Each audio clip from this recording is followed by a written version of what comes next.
Oh my goodness. We talk better with a little lubricant of alcohol, so tiny few sips of something. Maybe a little obnoxious sometimes, but we're harmless. It's not really, I don't think, hidden. I am a Celtic pagan, and cool. we believe that all things have natural spirit to them. Mm-hmm. And we don't believe that things just go away after they pass. That's right. That's what we've been trying to institute here. Yeah. That's what we try to tell our people, And it's not necessarily a bad thing. No. I mean, we've seen negative things, but we have also seen things that are just not negative, right? Mm-hmm. They're just curious. They want to know who's on their land or what's happening. New here. For sure. What's the deal, Yeah. Okay. Which is fine. And, we can answer those kinds of questions, right? Perfect. So, Mm-hmm. This is Jas. And Sher. And you are with Giving Up the Ghost. Yay! Thanks for coming back. Yay! And thank you to everybody who's responded to our Facebook page. My God, we're up to 999 follows and 963 likes this morning. And all the new people that have tuned into us from Brandon, where was it? Brandon Steinbach. There was more from Gimli. Yes.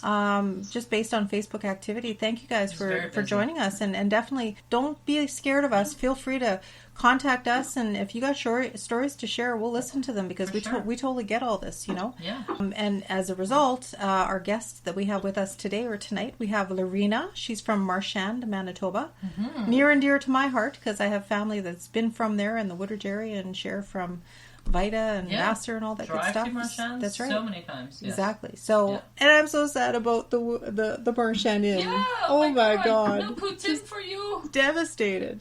Frig. Best poutine. Well, I have found out that somebody actually bought that. Going to be reopening after renovation. Excellent. Ooh. Very nice. Okay. Very nice. Well, then maybe we can come out for a beer with you or something then, eh? At that point. That'd be nice. Meet up. But again, we have Lorena. She has contacted us and she has stuff to tell us about that area. And I can't wait to hear. Without giving too much away, I'll just let you have the floor or whatever you want to have. And just tell us. We'll probably interact and ask a couple questions. Because we're just like blah blah blah, and we just get excited and talk too much. But we'll try and refrain, and we'll keep our questions to the end. So go ahead, Lorena. Tell us what's going on in Marchand. Sorry. Okay, so basically we bought this property in 2006, and it was after we had already built in St. Anne, Manitoba, but I was allergic to something in the area, it was just a mold that grows in the area, and I could not go outside. So we elected to find somewhere else. So we found this beautiful property. It's a conifer 5-acre forest. Absolutely gorgeous. Yes. Yeah. And it was just perfect. We would come here just to be outside. Mm-hmm, it was an amazing place. But we didn't have enough money to rebuild after just finishing building. So the Sandyland forest fire had just happened. So my husband worked diligently with a person who out here had permits for logging down the fire kill, and he was paid in logs. Oh, well, there very you nice. go. Yeah, so that's how we got the 300 logs for our home. And then he would get his choice of the logs too, I'd imagine, right? So. Yeah, and that's how we first became acquainted with the old man of the forest, actually. So my husband would be working here long hours by himself, working on these logs to get them processed. And, it was really cool because, just spending time in nature and for a good cause, your own home, right? Right. And he kept feeling watched, he was just, he just always had this feeling of being watched. And then, I totally get that. Finally he said, what's going on here? Something's really here, right? Sure. And he had two instances, and there was two different spirits or entities here. One is Old Man of the Woods, who is still around. He doesn't really bother our property because my husband basically one day had a conversation with him about that this is his place now. Nice. This is going to be a place of living. Yeah. And that we really didn't want him around. Since then, he sort of backed off. But I had my own personal experience with Old Man of the Woods too. I was busy staining on the logs after the house was erected the following summer, 2 summers later, and I was up a ladder, and do you know how sometimes the hair on the back of your neck just stands up all of a sudden? Totally. Yes. Yeah, well that happened to me, and it like freaked me out so bad. I thought somebody was like literally right behind me. Oh my God. Of course, nobody was, but I did fall off the ladder. Oh, to get no. the result. So I wasn't Oh, pushed no. or anything like that. It was just that I was, Startled. freaked out, Right. and, and then I fell off. So then I also had a conversation with the old man of the woods that you can't do this because, I mean, I know you didn't cause this and you didn't mean this, but, For sure. Well, yeah, you have to set boundaries. Yeah, Yeah. totally. Yeah, so then he backed off from me as well. One of the big things was he would run around, and one of the things he would do is rattle on doors. Oh. So our neighbor actually ended up moving. He was convinced somebody was going to break into his house because his doorknobs kept rattling. He didn't understand that it was Old Man of the Woods, Right. and that if he had just had the conversation, he would have been left alone too. Yeah. But he never had that conversation. So, Old Man of the Woods kept doing those types of things. And, although I know it doesn't sound like a lot, Right. it unnerves you, right? Oh, yeah. Of course it would, sure. For sure. Were you by So- yourself, too, yeah? Mm-hmm. Ooh. Yeah, and there's a little bit of a problem with things, going missing off property out here. So, I gotcha. it's not like they didn't think that, and it would have been warranted. However, this was definitely clearly one of the things that he is known to do. Right. And they didn't either believe in spirit or they just didn't realize it was a spirit. I'm not sure which it was. Right. Yeah, definitely pretty fun kind of some of the things that he gets into out here. And I know a lot of people that have had experiences with him. But he's never been malicious or anything like that.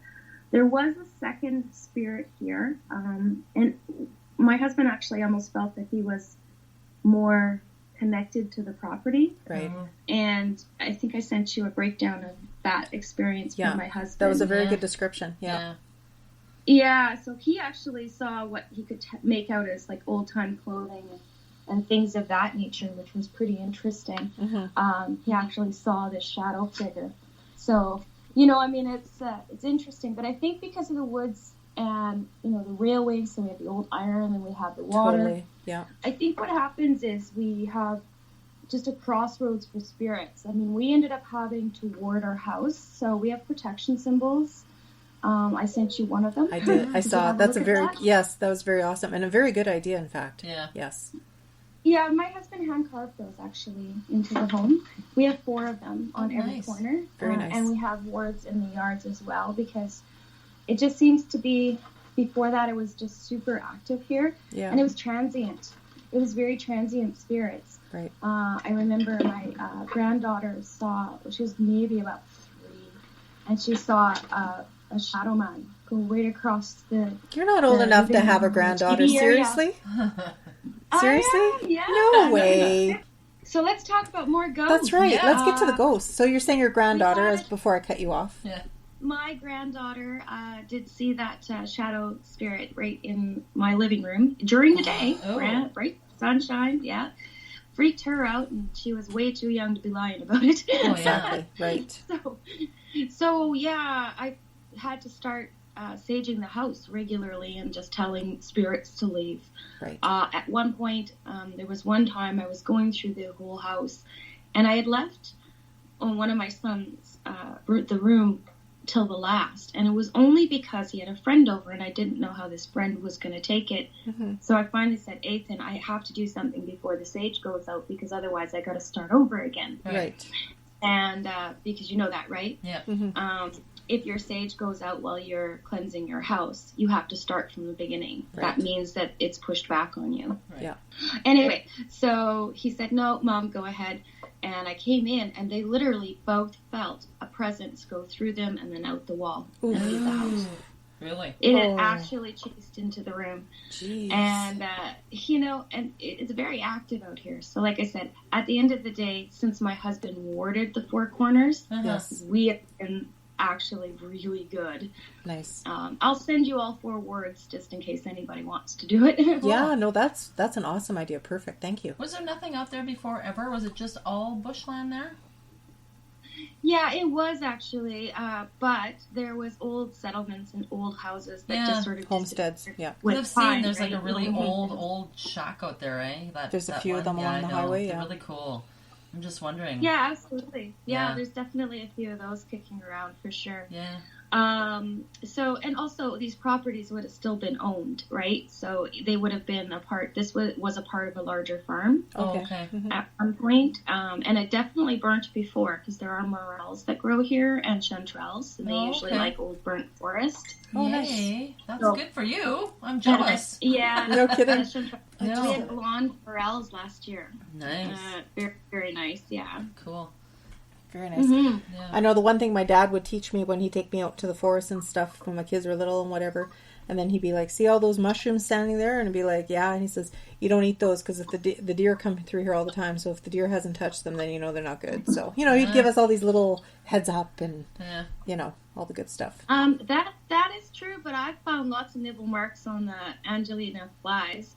Oh, really? We have those pretty little mushrooms here too. Nice. And some of them get quite big actually. But yeah, we've got probably close to 1,000 different kinds of mushrooms that grow on the property. It's pretty active mushroom. Cool. Wow. And there's lots that are edible and lots that are dangerous, and you just kind of got to know what's what with that. Yeah.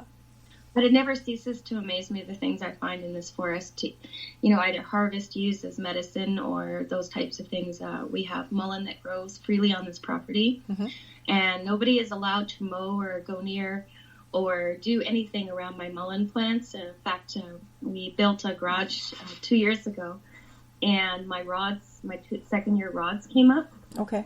Right next to where the garage was supposed to go. And Move my the husband garage. went out there and he said, guys, do you see these plants here? Don't do it. Weeds. And if they disappear, I'm in big trouble with my wife. I disappear. Yeah. If No they shit. disappear, I disappear. That's funny. So you have They no literally more. actually banked it up with ladders around it so nobody would Awesome. accidentally trip very or good. do anything to them. Cool. That's a good idea. And I harvest our dandelions. I do all of that. We have probably about 6 kinds of berries on the property that grow naturally here. I harvest whatever I can here and use for medicinal purposes as well. We have stinging nettle, we have mullein, we have plantain, like just so much variety. Right. Very It's cool. beautiful. It really is. Very nice. My dad would always tell me too, like, because I'm a city dweller. I live in the city all my life and whatever, and we get all these funky weeds and stuff. And then my dad would always tell me, the only things that grow in your yard are the things that you need for medicine. So I firmly believe that. Well, there True. you go, right? Yeah. True. Yeah. Yeah, Like the plantain. plantain is all over Winnipeg. Plantain is a very good one, especially if you have a burn or a bee sting or something. But burns particularly, you know how you get bad scars if you're peeling back your skin Right. with a bad, like a grease burn or something? Yeah. You just take that. You can dig it out from the snow too if you just mark out where you've seen the plant. Right. And then you can dig it out from the snow in the wintertime if you need to. But it's better to leave it on the plant. I find it's not as effective if you let it dry. Okay. But anyway, so then you just go get it and you chew it. Right. It interacts with your saliva to form a compound that is nature's Band-Aid, basically. But it will take the sting of that, you know how the heat and the sting is there? You just keep re-chewing and putting more on. And within like an hour or so, the sting will be gone. You won't have a scar if you continue. Right. To use it for that next couple of days. There's the There's train. the choo-choo train. It's coming through. You know, it is what it is around here. Yeah, Right? I know. I know. You Yeah. know, with such a rich abundance of healing properties there, I wonder if it was frequented a lot by people. Probably. You know what I mean? Yeah. A lot of people maybe went there to harvest what they needed or to, you know. Right. They knew where it grew and they'd come back for it. Sure. So. But you don't have any more activity there really at all anymore now? Oh, no, we do. Oh, you outside do the still? house. Really?